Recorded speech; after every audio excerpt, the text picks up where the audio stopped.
श्रीमद् भागवत महापुराण प्रथम स्कंध अथ चतुर्थो अध्याय। महर्षि व्यास का असंतोष। व्यास जी कहते हैं, उस दीर्घकालीन सत्र में सम्मिलित हुए मुनियों ने विद्या वयोवृद्ध कुलपति ऋग्वेदी शौनक जी ने सूत जी को पूर्वोक्त बात सुनकर उनकी प्रशंसा की और कहा। शौनक जी बोले, सूत जी, आप वक्ताओं में श्रेष्ठ हैं तथा बड़े भाग्यशाली हैं। जो कथा भगवान श्री सुखदेव जी ने कही थी, वही भगवान की पूर्णमयी कथा कृपा करके आप मुझे सुनाइए। वह कथा किस युग में, किस स्थान पर और किस कारण से हुई थी? मुनिवर, श्री कृष्ण द्वैपायन ने किसकी प्रेरणा से इस परमहंसों की संहिता का निर्माण किया था? उनके पुत्र सुखदेव जी बड़े योगी, समदर्शी, वेद भाव रहित, संसार निद्रा से जगे एवं निरंतर एकमात्र परमात्मा में ही स्थिर रहते हैं। वे छिपे रहने के कारण मूढ़ से प्रतीत होते हैं। व्यास जी जब सन्यास के लिए वन की ओर जाते हुए अपने पुत्र का पीछा कर रहे थे, उस समय जल में स्नान करने वाली स्त्रियों ने नंगे सुखदेव को देखकर तो वस्त्र धारण नहीं किया, परंतु वस्त्र पहने हुए व्यास जी को देखकर लज्जा से कपड़े पहन लिए थे। इस आश्चर्य को देखकर जब व्यास जी ने उन स्त्रियों से इसका कारण पूछा, तब उन्होंने उत्तर दिया कि आपकी दृष्टि में तो अभी स्त्री पुरुष का भेद बना हुआ है, परंतु आपके पुत्र की शुद्ध दृष्टि में यह भेद नहीं है। कुरुजांगल देश में पहुंचकर हस्तिनापुर में वे पागल, गूंगे तथा जड़ के समान विचरते होंगे। नगरवासियों ने उन्हें कैसे पहचाना? पांडव नंदन राजर्षि परीक्षित का इन मौन सुखदेव जी के साथ संवाद कैसे हुआ, जिसमें यह भागवत संहिता कही गई?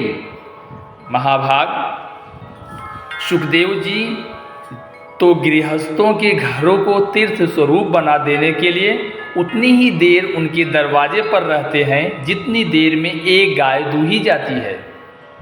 सूत जी, हमने सुना है कि अभिमन्यु नंदन परीक्षित भगवान के बड़े प्रेमी भक्त थे। उनके अत्यंत आश्चर्यमय जन्म और कर्मों का भी वर्णन कीजिए। वे तो पांडव वंश के गौरव बढ़ाने वाले सम्राट थे। वे भला किस कारण से साम्राज्य लक्ष्मी का परित्याग करके गंगा तट पर मृत्यु पर्यंत अनशन का व्रत लेकर बैठे थे? शत्रुगण अपने भले के लिए बहुत सा धन लाकर उनके चरण रखने की चौकी को नमस्कार करते थे। वे एक वीर युवक थे।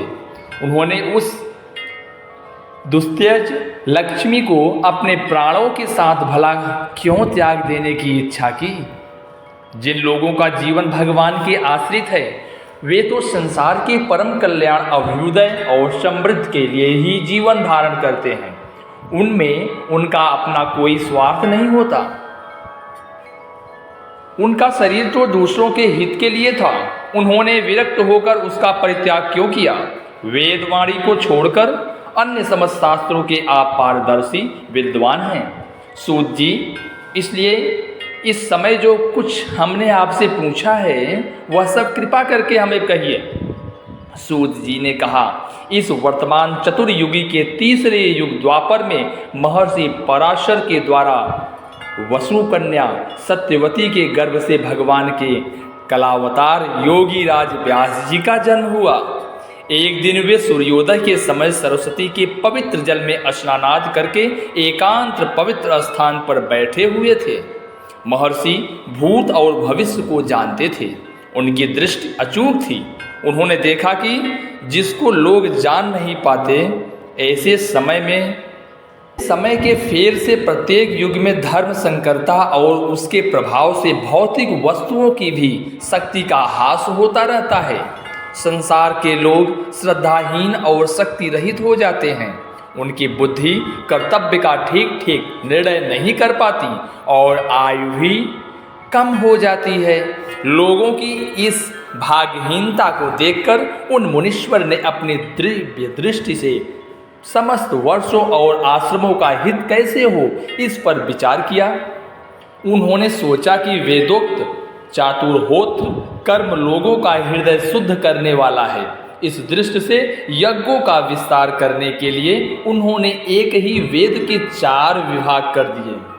व्यास जी के द्वारा ऋग, यजु, साम और अथर्व इन 4 वेदों का उद्धार पृथक्करण हुआ। इतिहास और पुराणों को 5वां वेद कहा जाता है। उनमें से ऋग्वेद के पैल, सामगान के विद्वान जैमिनी एवं यजुर्वेद के एकमात्र स्नातक वैशंपायन हुए। अथर्ववेद में प्रवीण हुए दरुण नंदन सुमंतु मुनि इतिहास और पुराण के स्नातक मेरे पिता रोमहर्षण थे। इन पूर्वोक्त ऋषियों ने अपनी अपनी शाखा को और भी अनेक भागों में विभक्त कर दिया। इस प्रकार शिष्य प्रशिष्य और उनके शिष्यों द्वारा वेदों की बहुत सी शाखाएं बन गई। कम समझ वाले पुरुषों पर कृपा करके भगवान वेदव्यास ने इसलिए ऐसा विभाग कर दिया कि जिन लोगों को स्मरण शक्ति नहीं है या कम है वे भी वेदों को धारण कर सके। स्त्री, शूद्र और पतित द्विजाति तीनों ही वेद श्रवण के अधिकारी नहीं हैं। इसलिए वे कल्याणकारी शास्त्रोक्त कर्मों के आचरण में भूल कर बैठते हैं। अब इसके द्वारा उनका भी कल्याण हो जाए यह सोचकर महामुनि व्यास जी ने बड़ी कृपा करके महाभारत इतिहास की रचना की। शौनकादि ऋषियों यद्यप व्यास जी इस प्रकार अपनी पूरी शक्ति से सदा सर्वदा प्राणियों के कल्याण में ही लगे रहें, तथापि उनके हृदय को संतोष नहीं हुआ। उनका मन कुछ खिन्न सा हो गया। सरस्वती नदी के पवित्र तट पर एकांत में बैठकर धर्मवेत्ता व्यास जी मन ही मन विचार करते हुए इस प्रकार कहने लगे। मैंने निष्कपट भाव से ब्रह्मचर्य व्रतों का पालन करते हुए वेद, गुरुजन और अग्नियों का सम्मान किया है और उनकी आज्ञा का पालन किया है। महाभारत की रचना के बहाने मैंने वेद के अर्थ को खोल दिया है, जिससे स्त्री, शूद्र आदि भी अपने अपने धर्म कर्म का ज्ञान प्राप्त कर लेते हैं। यद्यपि मैं ब्रह्म तेज से संपन्न एवं समर्थ हूँ, तथापि मेरा हृदय कुछ अपूर्ण काम सा जान पड़ता है। अवश्य ही अब तक मैंने भगवान को प्राप्त कराने वाले धर्मों का प्रायः निरूपण नहीं किया है। वे ही धर्म परमहंसों को प्रिय है और वे ही भगवान को भी प्रिय है। हो न हो मेरी अपूर्णता का यही कारण है। श्री कृष्ण द्वैपायन व्यास इस प्रकार अपने को अपूर्ण सा मानकर जब खिन्न हो रहे थे, उसी समय पूर्वोक्त आश्रम पर देवर्षि नारद जी आ पहुँचे। उन्हें आया देख व्यास जी तुरंत खड़े हो गए। उन्होंने देवताओं के द्वारा सम्मानित देवर्षि नारद की विधि पूर्वक पूजा की। श्रीमद्भागवते महापुराणे पारमहंस्यां संहितायां प्रथम स्कंधे नैमिषीयोपाख्याने चतुर्थो अध्याय। नारायण नारायण।